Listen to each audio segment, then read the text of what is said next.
Butt cheeks. Pizza. Pizza? Mm-hmm.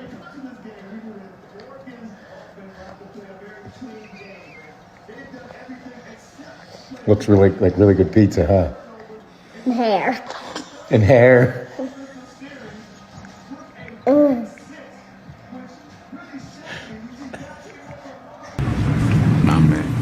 There are no good women left. I'm sorry, but that's not true. You are just looking in the wrong places. The loud ones are always visible. The messy ones, always online. The dramatic ones, always get the attention. So your brain literally starts thinking that, hey, this is all that there is, right? But no, that's not the case. Women with self-respect, they're not performing for the internet. They're not chasing validation, and they are not entertaining every single DM that they get. They're building a peaceful life. They are focused on their growth, their routines, discipline, and real relationships. Healthy women, they move in silence, but not because they're hiding, but because peace is damn expensive, and they are not wasting it on just anything or anybody. The woman you're looking for, she's not going to be in the spotlight. She's in her habits, her standards, in her everyday life. Quality is quiet. Chaos, loud. And if all you ever see is chaos, it's because that's where you keep looking. There are strong, feminine, emotionally mature women everywhere. You will just not find them in the places built for attention. So start looking better. Things that guys do that are for girls only. Well, ironic, isn't it, that some women seem to think gender roles are perfectly acceptable as long as they're gatekeeping things that are only for the girls. Complaining about how much things cost. Well, considering most women think that guys should pay for everything involving dates, they absolutely have every right to complain if something is too expensive in their opinion. 'Cause what do you mean? Oh my gosh, this steak costs $60. I would have to agree. I would say that $60 for a steak is a bit exorbitant, but how are they going to try to twist this? Buddy, do you have an idea of how much the foundation on my face costs? No. Women wear makeup for themselves, remember? So whose fault is it anyway that someone paid that much money to look a certain way, just for themselves? Get your wallet out and pay them back! How elegant some women are. Can't imagine why so many guys are choosing to remain single. Men don't hate women the way some women think they do. It's just that we have reached a point where things like disagreements, withdrawals, boundaries, all of those human rights, they get labeled as misogynistic. Because misogyny is the word of the decade. So when a man holds back and he stops over-explaining, or when he stops engaging in that emotional tug of war, the back and forth, or when he stands firm by his no, to a woman, especially an entitled woman, that can feel cold or even bitter. And when something feels cold to us, it is very easy for us to call it hate. Sometimes it's not hate. A lot of times it's just tiredness, emotional exhaustion. It can be something like a man who tried being open and was left exposed. For example, he tried being patient but was dismissed. Or even when he took a risk and allowed himself to be vulnerable, and that was used against him. He's going to learn to adjust. And adjustment is more constrained, more intentional with his energy and what he's willing to tolerate. Now here comes the hate, because to somebody who was used to full access to him, that change, the adjustment is going to feel personal. But that's not the same as hostility. Sometimes it's a reset. It's the man having to recalibrate. Women versus men with one leg? Let me guess.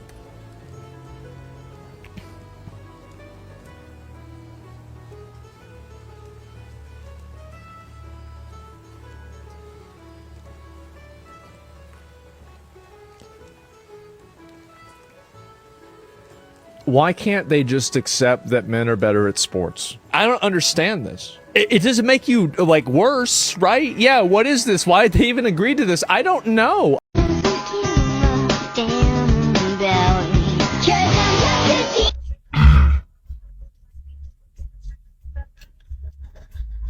I'm happy for you. Relationships shouldn't be all about sex, and a lot of women have hormonal issues certain ages, so that is not an excuse to go get it elsewhere. I agree that it's not an excuse to go get it elsewhere. I also agree that relationships are not all about sex. However, if you remove intimacy and sex from a relationship, what are you left with? I'll wait. But I'll also tell you, it's a glorified roommate. Because you don't have sex with your mom. You don't have sex with your dad, right? You have sex with your partner, your person that you're supposed to be with for the rest of your life. And I understand things slow down. I get that. But if you are honestly supportive of your partner and your man, and he's still meeting your needs, figure it out and meet his needs. Not everything has to be done through it can be done other ways. You have a hand, you have a mouth, and you also have a doctor's office. Go get your hormones checked. It should not be an excuse to cut off your man entirely, completely, 100%. And I've had multiple women say that they agree, and that when they've been in menopause, there are other ways around this if intercourse is not the answer right away. So yeah, we don't deal with bullshit on this page. So this might not be the page for you, Brandy. Sorry, girl. But good luck out there in those streets. And this is what a lot of men go through right here. You know, this is talking about, well, I have this problem and I have that problem and this is happening to me and that's happening to me. And a whole bunch of other stuff that's going on to where you continue to make excuses as to why you not doing what a man would want you to do. But let a man get hurt on the job. Let a man have some issues. Let a man have some troubles. Then all of a sudden, oh man, you a man. You got to do something. A real man protects and provides. So even though he's hurt and he's having issues, see, you should have gotten life insurance. You should have gotten this. You should have gotten that. It's a man's responsibility. And it's his first priority to do whatever he can to make sure that even in his absence, we're okay. That's your job. I know my dad did this, and I have uncles, and my brother did this, and all of them are millionaires now, and all of them are so successful, and I married down, and I did all of this stuff. Just chirping away, talking about how terrible of a man you are, talking about how you don't measure up, talking about even the dog is better than you. Oh, I should have stayed single. See Jeremy in high school. I know I should have married him. He's a big baller now, and he's got this, and this. Never mind, Jeremy curved you. Jeremy swerved right past you. Never mind, Jeremy was like, ooh, no thanks. Get out of my face. At a party one time, even though Jeremy was drunk, he wasn't drunk enough to even want you or even look at you. Never mind that. You in here talking trash in my face. That's what women do. When they in an issue, when they having trouble, then you got to bear with them. But when they okay and they up and at it and you having some issues, they don't want to bear with you. I remember that clip. I know that everybody probably seen it, where it was on, I think, Tonight's Conversation. Woman, silly self, 24 years old, had the nerve to get up there talking about, I just had 2 surgeries. I don't know if she said back to back or something like that. But the point is, her boyfriend, in both surgeries, he was there with her.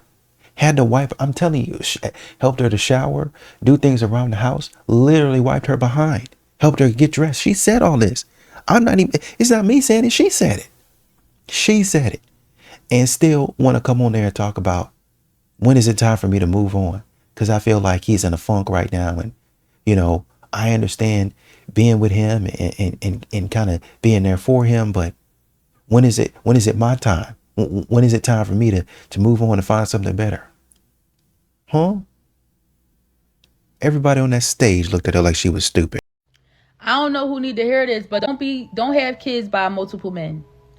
That's my biggest regret. I had children by 3 different men, and it affected my kids. A lot of people live like that's normal. It's not normal, and it's not okay. It really affects your children when you out here having children by multiple men. And that's my biggest regret. And I see the difference. Like, I have one father that actually be there for his son, and he just be there for his son, and there's nothing wrong with that. But my other children are feeling some type of way because their dads are not there. And I definitely had bad picking men. Let's just start there. I had bad picking men, and I didn't have enough respect to myself to say, wait until you find somebody that's going to actually lock in with you, be there for you, and rock it out. So when I had picked the guy that I'm married to and he wasn't the guy for me, and then I have children by other men, it really messed my household up. So I'm telling you, don't do it. I would equate it to like working a job, right? And you going there, you working hard every day. You know what I mean? Doing your thing every day. Like if you processed 100 invoices, you might have made a mistake on 2 of them. Like you operating at that high clip, right? But you only ever hear from your boss when you make mistakes. It's never a good, hey, thank you for those 98 invoices that you processed correctly, man. But these, these 2, don't worry about it, man. That's 2 out of 100, man. That's 98% clip. We appreciate how hard you're working. But no, he get on you about these 2. Man, these 2 invoices, damn, how did you make that mistake? How did you, That's how a lot of men feel within a relationship. They feel like the goalpost is forever sliding. I only hear from you when I do things wrong or when it's something that I need to improve upon for this relationship to work. It's never nothing that you need to improve on. It's never nothing that you need to go back and work on or go back to the drawing board and fix. It's always me. It's always the man that needs work. And a lot of men feel that way. So that's why gratitude is so important, is because it provides that counterbalance. So now when you tell me, hey baby, thank you for the amazing job you did. I know we didn't have the money for this, but you goddamn put on your Superman cape and made it happen. You know what I mean? Thank you for dealing with me sometimes. I know I can be emotionally unstable and all over the place, but you always solid. You always stay there. You supporting me. You in my corner. Thank you so much. When you do that, it makes it a lot easier to take the criticism. Thanks. Because now I feel like the criticism, like you just trying to push us forward along as a couple, right? Because it's counterbalanced with gratitude. But if all I ever hear is what I need to work on or what I need to fix or what I'm not doing, especially knowing everything that I do to make this situation work, you're going to make your man develop resentment for you. And when he develops resentment for you, then he's going to go about expressing that in ways that are not healthy for your relationship.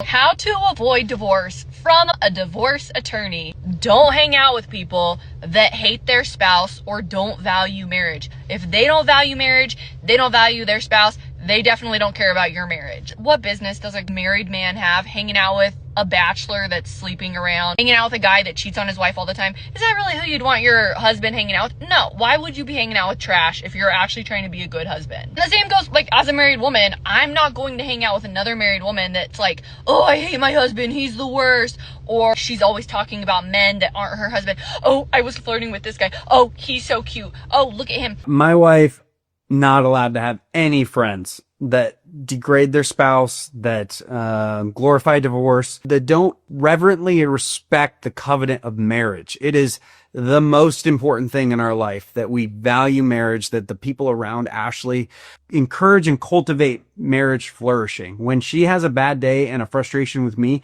I need to know that when she goes to her friends, they're going to lift her up, encourage her, and point her back to me.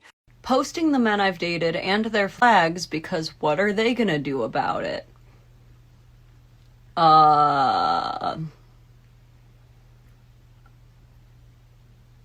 Okay. So this doesn't survive the gender swap test. If a man posted all of his ex-girlfriends in their underwear and bare bodies hanging out saying, what are they gonna do about it, judging them, y'all would have a hernia and then put him on a list. Rightly so, because this is inappropriate behavior, but if you can believe it, it gets worse. Because this is the video posted right after it. Things my boyfriend has done during our relationship that have helped raise my standards. Deleted social media and all traces of women from his past. He also sets her up with regularly occurring stipends, hires a house cleaner, gives her a key to his place, and turns on location sharing indefinitely. Raise your hand if you found the hypocrisy. Raise your hand if a new fear has been unlocked. So you're telling me this man gives you an allowance, makes sure you never have to clean, lets you openly track him, then you pressure him into deleting all of his social media, making sure there is not a trace of any former woman in his life, only for you to stay online and post every ex you've ever been with. And like, he's a grown man, he has his own autonomy. If this is the life that he chooses to live, we can't save him, right? It's just the hypocrisy. And if you can believe it, it still gets worse because her husband can't have social media, but her minor children can. Seriously, here she is linking to the page, and then here it is. I've censored the children because I care about the children. I don't say this lightly. This is genuinely one of the worst possible women you could ever marry. She is not a good person. The no battle doesn't even feel sufficient enough for this, but still, bad wife and mother. Bad. Do not get fat. That is the advice my ex-husband gave me when I told him that I was in a new relationship. And I was kind of serious about this guy. He sat me down one day. He said, Monique, it's not about keeping him. It's about keeping him on his toes.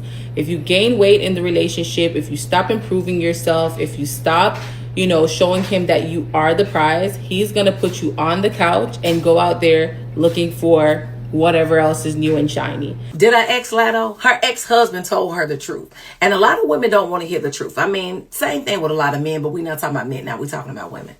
When a man meets you at a certain body weight, he wants you to stay there. But we know that lives for everybody. So we know that you're going to gain weight. He's going to gain weight. But when you have a man, even if a man ain't even staying physically fit, right? When you have a man that's staying physically fit, he does not want his woman blowing up like a balloon. It's unattractive to that person. Now, don't get me wrong. A man can still love you. Love and being attracted to a person are two different things, but a man will become unattractive. I'm only speaking from a girl who got a twin brother and 5 other brothers. I'm telling y'all the truth. And I'm not trying to hurt anybody's feelings because I understand that women have babies. We go through so much. People have medical issues that cause them to gain weight. You're taking medication that's causing you to gain weight. But when you're going through those things, you have to adjust the way you eat and you have to adjust the way you work out in order to keep your weight down as much as you possibly can. I'm going through menopause right now and all I want to do is snack. Sometimes I don't even feel like I'm full, like I need to eat something else. And I know that I'm not hungry. It's the hormones. So I have to get myself mentally in a space where I tell myself it's just my flesh. Ignore it, ignore it, ignore it. Go take a nap. Go get a cup of water or eat more fruit. Y'all just got to adjust to what's going on in your life so that you can keep it as sexy as possible for your man. Because we know when we not sexy. We know when we not showing up the way we need to show up. And if you don't do it for him, do it for you. Lily, you are lying. Now you are lying, not just to me, but to these people on the phone. Okay, you didn't talk about money. You weren't talking about money. You were talking about time, and you said that becoming a mom is the biggest regret you have. That you regret that it has ruined your life. That being a parent, being a mother, has ruined your life. That's what you said. I heard you. Did you say that, Lily? Look, you don't understand. You don't understand. You don't get it. And this is not what I wanted. None of this is happening the way that I wanted. Like, my body's changed. My life has changed. I can't work. I have no money. This is not how I pictured it happening. And I just don't want to do this anymore.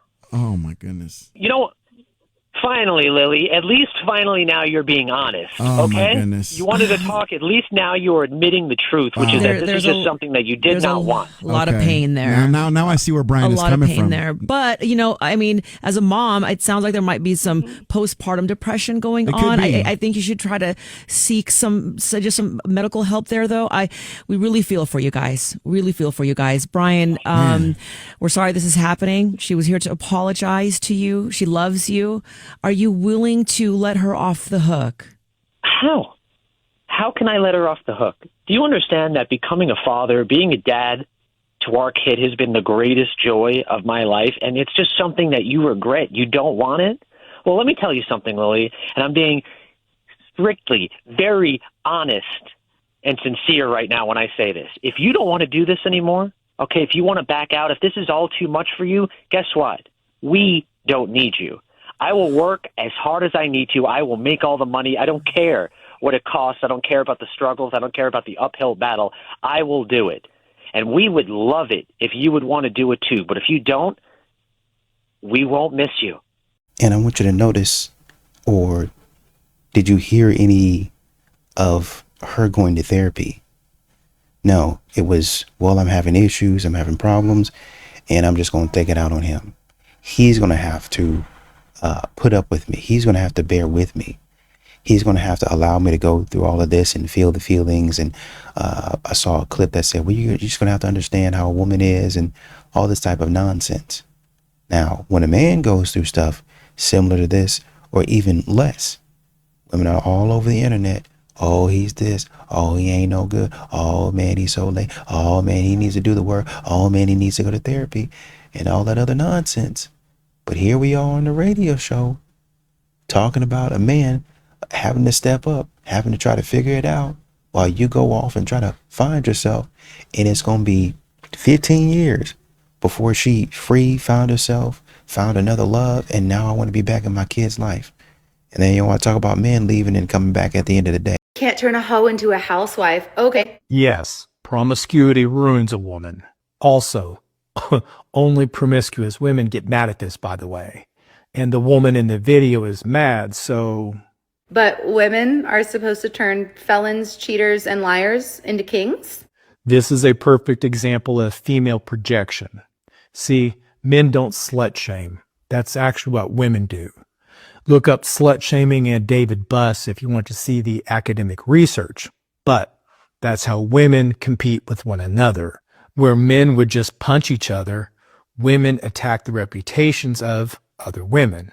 And the fact that even hoes attack other women for being hoes proves that we all know instinctively that promiscuous women can never make good wives.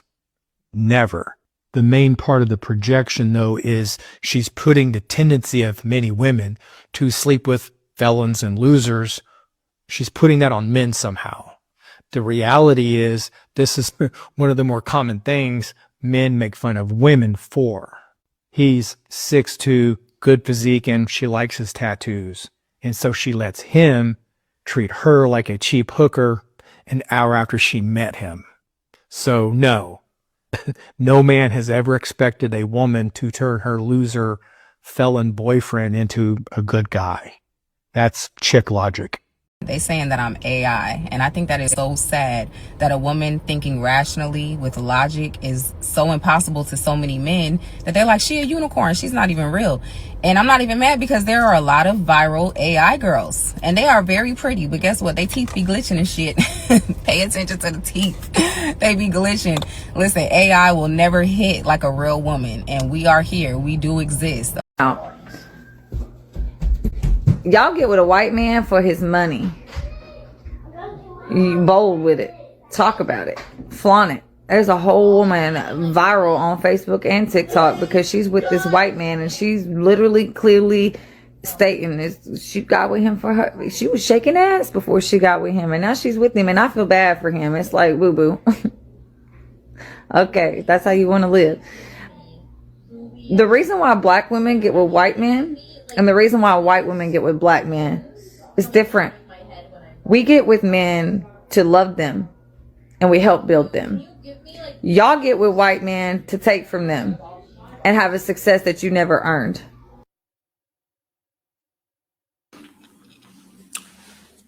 All right, let me answer this. I'm trying to really take my emotions out of it because see, you full of bullshit. Let me say that. And I think you're a little jealous because the young black woman got the rich white man. So you're a little jealous. But what about all these young white women get with all these black athletes? Oh, that's for love? And then turn around in a few years, get kids, married, divorced, and take half of that shit. That's love? You delusional. You were really delusional there. You know what I mean? If the sister got with the white man, you sound jealous. That's what you sound like. You wish you was with the rich white guy. That's crazy, man. That's crazy. She would even record, press play, and upload to a social media platform.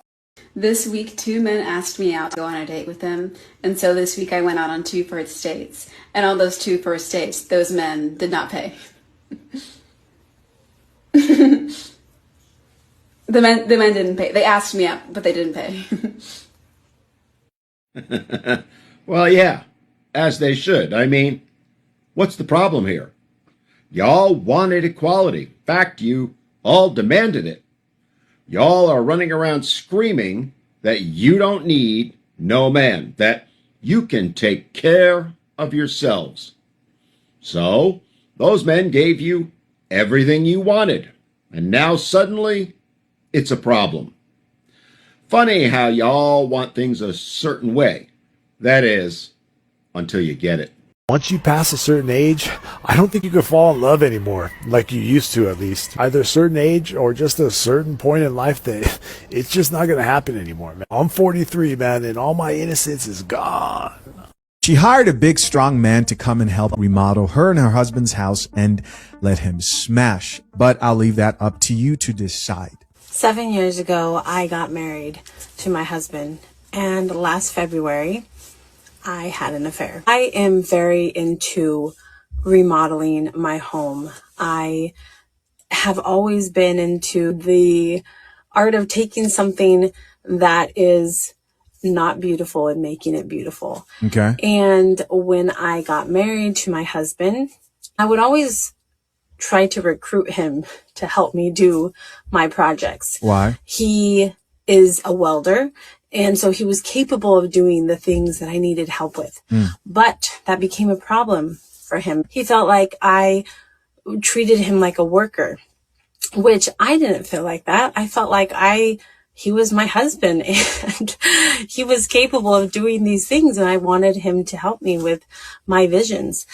And so we came to a point where the tension that it caused for me to go to him became too much. And I decided that I was going to find somebody else to help me create these visions that I had in my head. Sure. That meant I was going to hire somebody to come in and build my dreams for me. It wasn't going to be my husband. It was going to be somebody else. And that's where it all started. So after I hired this person to come in and help me with my visions at the time, that particular project I was working with was remodeling my kitchen. I'm very hands-on, and I was involved. Like I was there with the person who was remodeling my kitchen, and I told him what I wanted, and he made everything that I wanted happen. And a friendship evolved over time with this person who was working in my kitchen and working with this project. And we started talking on the job. We started developing a friendship that was really refreshing. Talking, you mean flirting? In my mind, because it was something that I didn't have with my husband. I do want to say also that there were things that led to my vulnerability in this situation. And the fact that a man came in and wanted to hear my thoughts and wanted to listen to my dreams, and even though I was paying him, make them come true. Damn, paying him and giving him free cash. I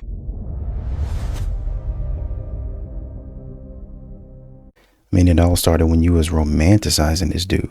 That's what it sounds like. You romanticizing it already. Well, he's building me my dream. Why can't you just say, I hired somebody or have somebody building me a room in my house, and I go in here, this is my safe space for whatever and whatnot, instead of creating a connection to that man. That's what y'all are doing. And once again, men have to be emotionally intelligent. We continue to hear that women are emotionally intelligent, they're emotionally mature. This is immature behavior. This is immature behavior every day of the week. Well, you know, one thing led to another. No, it didn't. One thing is not leading to another. It's not at all. Man, like this, you can see this coming from a mile away. And you did it. It's your fault. Well, since you wouldn't build it, I got another man to build it. Really? I could see if the man, let's say for instance, I could see if the man was Well, first of all, why would he be over there? Why would he be over there with your husband's not over there? That's first and foremost, right? Building a lot of stuff, doing a lot of stuff. Well, my husband's home. Well, talk to my husband about it. Let my husband take the lead on it. A lot of times, women want their husbands, or some ladies want their husbands to spend all day working on their stuff, and then when the husband don't want to do it, okay, I'll go get somebody else to do it. Okay, fine, bring him in. I might even step in and help him. But you bring the man in, you forming an attachment with him out of nowhere, and now you're telling us a story about it. Come on, guys. See, the difference between me and you, motherfuckers, if my girl ever did that trend in front of the server being like, oh, can I get the cheesecake? Can I please get the cheesecake, to make me feel like she's scared? I would tell that bitch right in front of the server, right? I'd be like, no, you pig, you can't get the cheesecake, actually. You need to lose weight, and we talked about this. I would double down on it because she thinks I'm a bitch, right? I'm a double down on it. You want to try some cute shit around me? Something that you think is funny? Yo, I'm doubling down. I'm calling you a fucking moose in front of the server. Have you guys thought of putting on shirts that don't have your whole chest out? No, thank you very much. No, you like disrespecting your bodies? I'm not disrespecting my body. You don't think that's a little too much? Answer the question though. What? Where's your shirt at? Where's your top at? What do you mean? Bro, no, I want to know. TikTok, Insta? I usually post on Instagram. I post girls like you guys who are dressed in Miami, dressed as So actually, we're not fun. I don't live in Miami. I said you're dressed like a hoe. I didn't say you are a hoe. But it gives the image that you are because of the way you're dressed. Okay, shut the fuck up and turn around. Yo, watch your mouth, woman. Oh, shit. Turn around and walk away. Who do you think you are? Oh my god, shut the fuck up, Deadass. Turn around and walk away. You walk away. Yeah, yeah. Let's piss off the women this morning. 3 signs that you have a toxic girlfriend or woman in your life. Number 1, she takes zero accountability for anything that happens, relationships and otherwise. Number 2, she sets boundaries and rules, but only applies to you. And she doesn't follow them, and they don't think that they should apply to her. That is very toxic. And number 3, if she's throwing a cat at you and it's all the time, every time you want it in the beginning of the relationship, that is a huge red flag, because she is not after she is after your wallet. I promise you, once she gets what she wants, that will stop.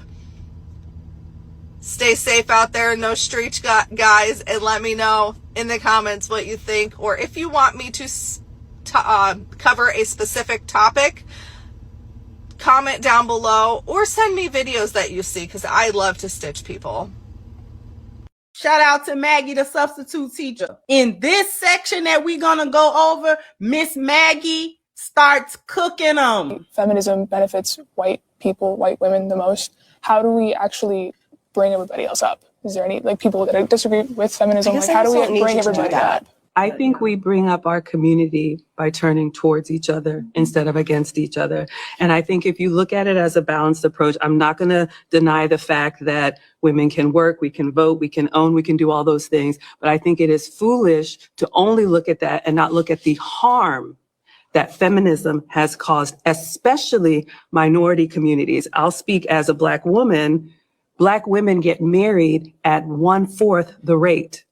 And that is not helping our community, because we're going against our men, and our communities are stronger because we are better together. So I think when we promote healthy families, when we promote the nuclear family, when we promote husbands and wives, moms and dads, boys and girls, that is how we get better. Feminism is not going to make us better. Feminism is actually making our community worse. I didn't know that feminism equals not getting married at a higher rate.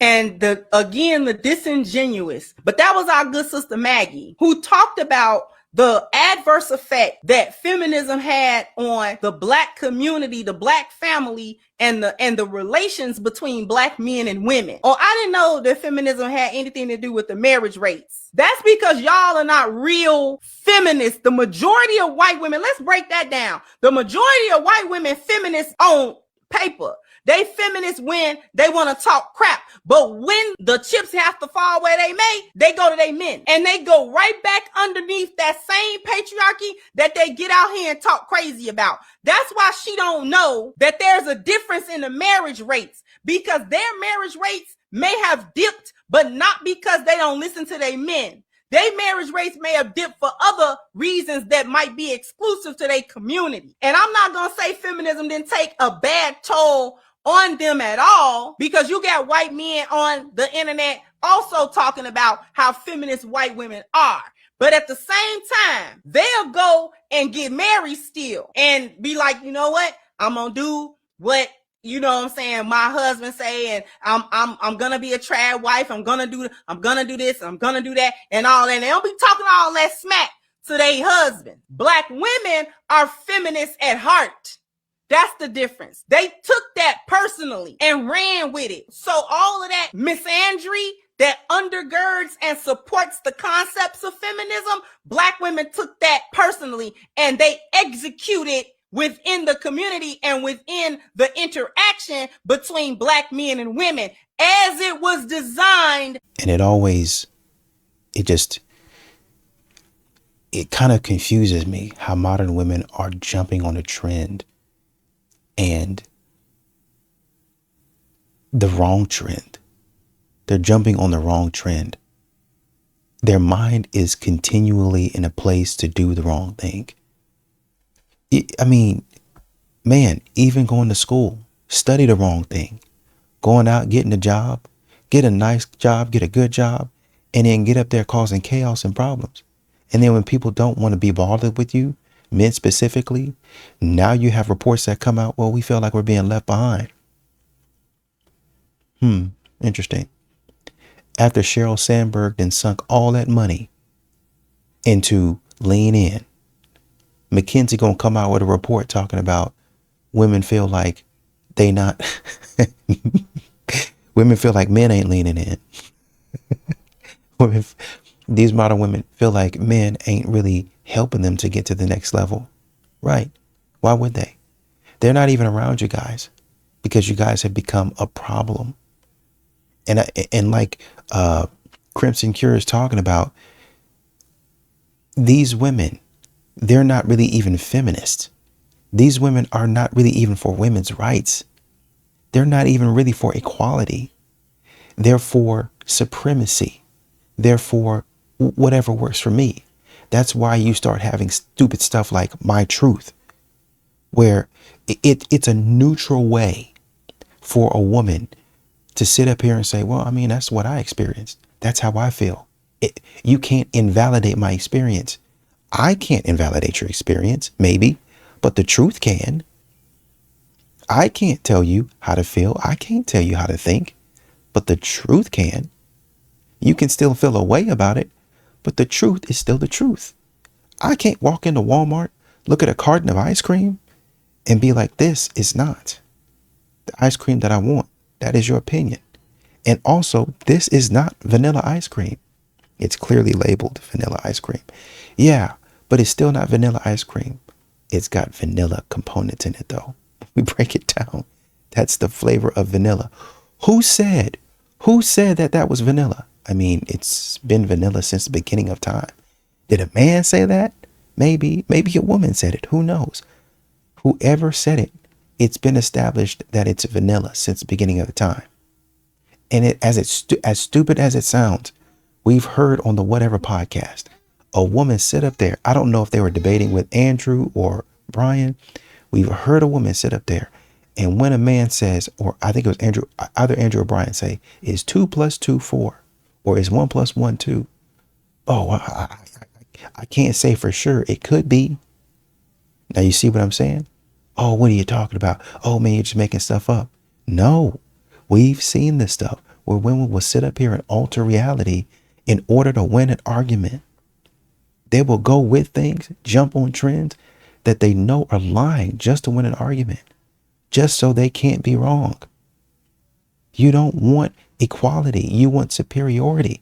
And when people back off, they mind their own business, they go a different direction, they leave you behind, and all of a sudden it's a problem. They don't want to be around you. And y'all sit up here and create these stupid narratives, acting like a man didn't put you in a position. Let's say a man, 60% the reason why you in that situation that you in today, 60%. There's still 40% of accountability that you have to take. 40% of accountability. Now these no good men, they walking around here, they running around here with their stuff all out, just sticking it in anything and everything that they want to. They just getting women pregnant. Okay, now you know what the women need to do? Adapt. That's what they need to do. They need to adapt and say, hey, no, sir. My doors are locked. You ain't coming over here. Oh, but baby, please, let me have some of that. You so fine. You look so good. I am fine. Fine without you. Click. Fine without you. Block. Fine without you. Close the door. Lock it. Police, I didn't ask this man to leave 4 or 5 times. He ain't leaving. Yep. He over here. 1, 2, 3 main highway. Yep. Yes, sir. Okay. I'm gonna stay on the phone because I'm kind of scared. He won't leave me alone. Okay. All right. And the cops come get him and pick him up and deal with him for being a loser. Y'all not gonna do that though. A lot of us experience imposter syndrome when it comes to relationships. I don't feel like I deserve this. Like, you're too good. And I'm used to people mistreating me. I'm used to people taking me for granted. And not only that, I haven't necessarily did the work on myself to deserve better. That's a fact. But I done ran into you before I could even do the work that I need to do to better myself. And you are this amazing person. And I feel like I don't necessarily deserve you. I don't necessarily deserve the thoughtfulness or the consideration or the kind gestures or you doing this. I'm used to carrying the relationship on my back. I'm used to one-sided friendships, one-sided relationships. But I done met you and you willing for this thing to be mutual. You giving as much as you taking, and I don't feel like I deserve that. Deep down, like I'll never say it out loud, but deep down, I don't feel like I deserve that. And I feel like a lot of people run off good people because they don't feel like they deserve them. Meeting a woman who reciprocates the energy, meeting a woman who, you know, on the second, third date, she ready to pay for it, or she initiating, hey, I really want to see you again. Hey, when can we hang out again? Like, that's the type of stuff a lot of men aren't used to. It's terrifying because now I got to live up to being that person's partner or being that person's, you know, significant other, whatever the case may be. And I'm experiencing imposter syndrome. It's just like getting on that job that you bullshitted in the interview and they gave it to you. You like, damn, this really hired me. I ain't got no experience in this software. I ain't never did that. I was bullshitting in the interview. They gave me the job for real. They paying me $200,000. Yeah.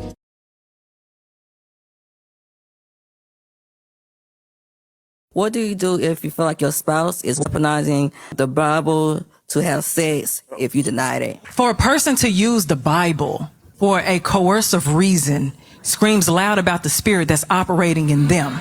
Because Jesus Christ never had to coerce anybody. And I think what we fail to realize, especially in marriage, because it happens a lot, people take away the humanity that's in a person. You are a woman. I'm sure you're not just denying it for no reason. You may be going through all kinds of things. It may be your hormones. It may be your emotions. You may not feel secure. You may not feel stable. You may not feel safe for any of those reasons. And we're talking about your husband. He should be able to understand that. The most you can do is tell you that I don't want it. If he battles with whatever he battles with, you can't allow him to use the scripture against you, because the God that I serve, the God that I know, would fully understand the reason why I'm saying no. And if you serve the same God that I serve, the God of Abraham, Isaac, and Jacob, if we serve that same God, then you know how God is. God is patient.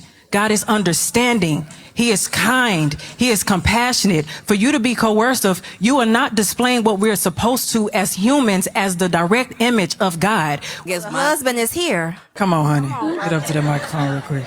So we don't spend a lot of time together. So the time that we do have together, I like to utilize it. When we get time, hear me out. I like that word. When we in bed together, we don't get to see each other throughout the week. I want to have sex with you. You're my wife. I'm going to pursue you. When you deny me, I feel like I don't want to give you my all no more. It's a man. It's just us. We're programmed to do that. As men, And this can be something we need to work on. But a lot of times the way we receive affection and validation, a lot of times the most vulnerable you will see a man is during sex. This is where he gets to connect with you. And when that is not given, a man feels a sense of rejection.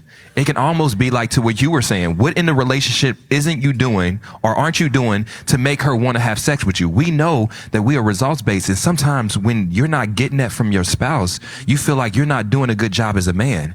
And so I think when we marginalize it just to the activity of sex and not what it means to a lot of men, especially black men. And then another thing he said, we're gone a lot. And so I'm not getting that touch. And then when I get to you, I get it. You're tired. Now let that breathe.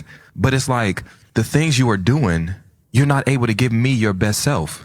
And if the shoe was on the other foot, if a man was tired, too tired to provide, or too tired to shepherd, or too tired to be a great father, then it would be an issue. And you would be like, he's picking that job over me. And that's what we got to come right back to. Well, I'm in this headspace, this is going on. Well, what about when he has an issue and he don't feel like providing? And this is why women get upset with men, because they say, oh man, he'll choose that job over me. He'll do this, he'll do that. No, he's choosing life. I still have to live. I still have responsibilities at the end of the day. So I have to take care of those responsibilities. I don't have a choice. I want to go do other things. I don't want to be working all day, but I still have to work. That's it. I don't have no choice. I'm trying to provide for you. You say you want financial security. You say you want vacations and all that stuff. Now, yes, I could work on being more available. I could work on being more emotionally vulnerable for you. There's definitely things that I can work on, right? But the core of what I'm doing, the base level of what I'm doing is providing for you to even have a chance to do those things. You quit providing and nurturing and doing all of the things that I'm wanting you to, and modern women keep on taking away the big things. Men continue to have to give the big things, but modern women keep on taking away the big things that a man would want and expecting a man to be happy. How does that work?